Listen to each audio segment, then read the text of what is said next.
All right, with hearings both in the Senate and the House continuing today, including testimony from General David Petraeus, which should be dramatic, will Congress members finally get the answers they've been waiting for?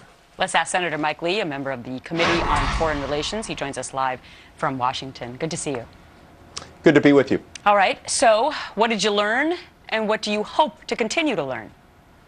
Well, we hope to get answers to questions, including why it is that the President of the United States has continued to push this inconsistent moving target story on us. You know, he attacks several senators for criticizing Ambassador Rice for not having the right information, saying it's my fault. But he doesn't explain why she had the wrong information, why she was continuing to say, many days after these attacks took place, many days after the White House had been put on notice that these were in fact terrorist attacks, that this was somehow the product of a reaction to a spontaneous flash mob. So you got a chance to see the video. You had interior and exterior, we understand, of the actual event.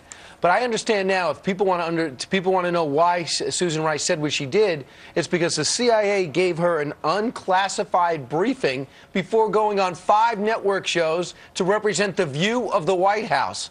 Does anything make sense about that? Well, no, this is the bigger question that has to be answered.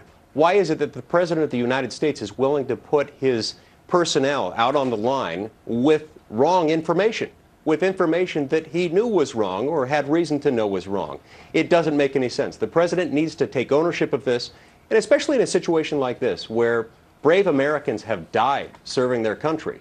The American people deserve more of an explanation than what they've been given. Yeah, but you're not, I mean, we saw in the press conference the other day, you're not going to get those answers from the president. He's not just going to willingly give them, and unless you call him to testify, which probably wouldn't happen, I mean, how do you achieve that goal? Well, we can continue to ask questions of other personnel. If we can't get them from the president himself, perhaps we can get them from members of his White House staff and his cabinet. Right. And real quick, what is it going to be like?